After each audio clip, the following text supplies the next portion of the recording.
Assalamualaikum warahmatullahi wabarakatuh. Sahabat beriman, syukur alhamdulillah kita bisa bertemu kembali di channel ini.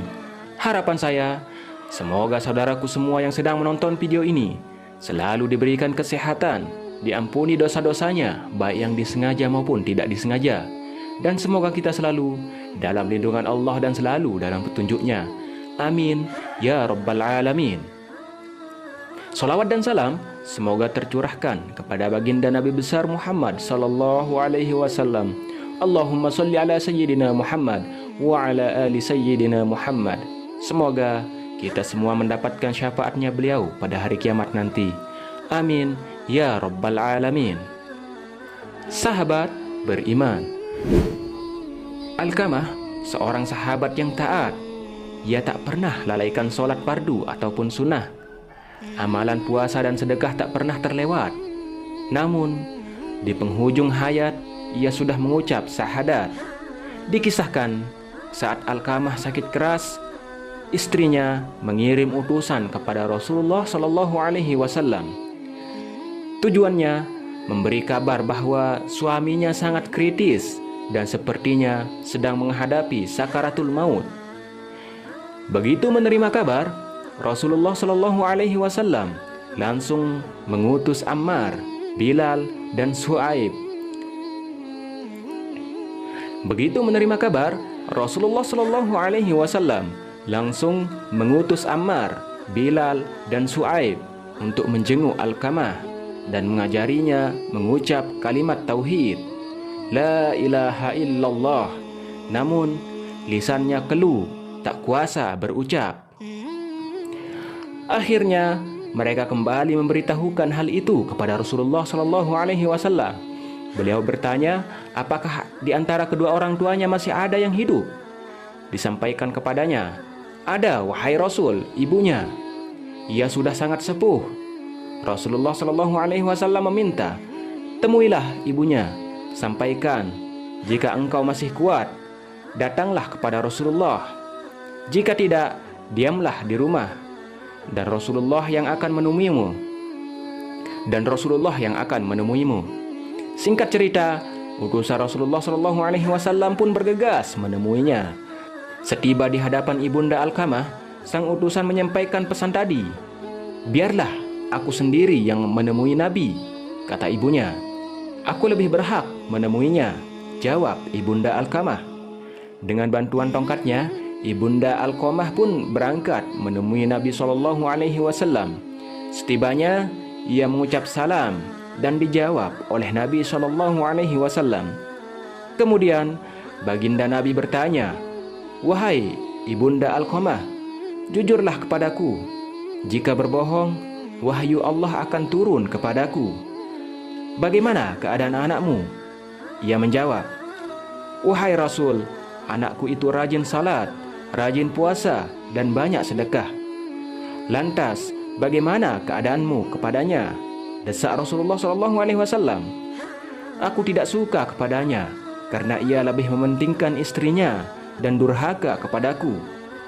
Berarti, murka sang ibunda yang membuat Alkamah terhalang mengucap syahadat, ungkap Rasulullah SAW. Kemudian, baginda Nabi SAW berkata kepada Bilal, hai Bilal, kumpulkanlah kayu bakar sebanyak-banyaknya. Untuk apa ya Rasul? Sela ibunda Alkamah. Aku akan membakar Alkamah. Wahai Rasul, dia itu anakku. Hatiku tetap tak tega melihatmu membakar tubuhnya. Apalagi dilakukan di depan mataku sendiri, rajuk ibunda Alkamah. Wahai ibunda Alkamah, azab Allah itu lebih berat dan lebih kekal. Jika kau ingin Allah mengampuninya, maka ridhoi dia demi zat yang menggenggam jiwaku. Solat, puasa, dan sedekah Alkamah tidak ada manfaatnya selama engkau masih murka kepadanya, kata Rasulullah SAW panjang lebar. Wahai Rasulullah, di hadapan Allah, para malaikatnya, dan seluruh kaum muslimin yang hadir, aku bersaksi bahwa aku meridhoi anakku Alkamah. Ikrar sang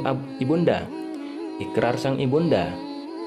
Kali ini Nabi Shallallahu Alaihi Wasallam kembali memerintah Bilal, hai Bilal, Pergi dan lihatlah Alqamah, apakah dia sudah bisa mengucapkan la ilaha illallah atau belum. Siapa tahu Ibunda Alqamah mengucap sesuatu yang tidak sesuai dengan isi hatinya karena malu kepadaku. Tak berpikir panjang, Bilal pun menuju rumah Alqamah.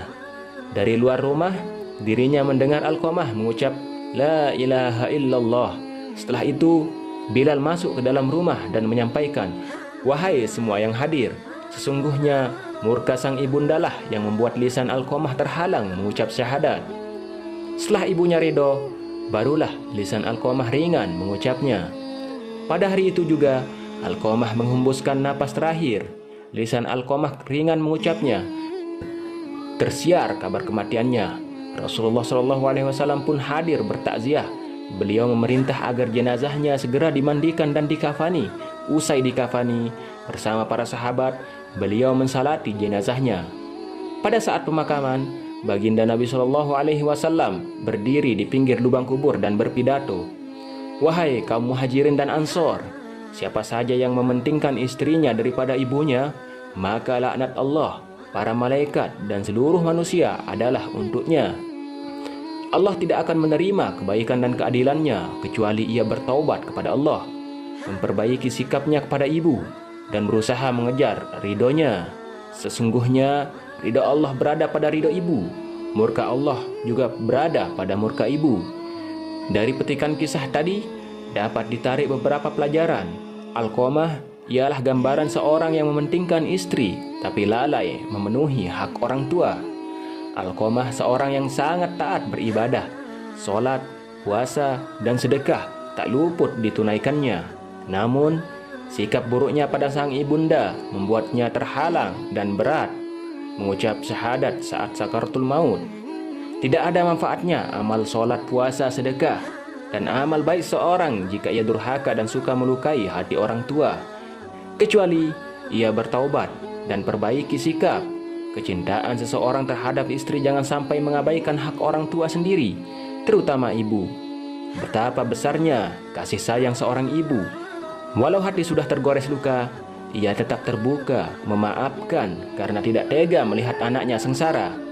Demikian yang tergambar dari sikap ibunda Alqamah. Ia memilih memaafkan Alqamah daripada melihat tubuh anaknya hangus terbakar api. Siksaan akhirat lebih berat dan lebih kekal dibanding siksaan dunia. Siksaan api dunia tak seberapa dibanding siksa api neraka di akhirat. Demikian kisah Alqamah yang disarikan dari kitab Al-Kabair karya Samsuddin Abu Abdillah Az-Zahabi.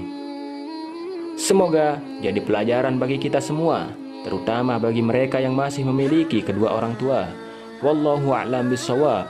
Wassalamualaikum warahmatullahi wabarakatuh.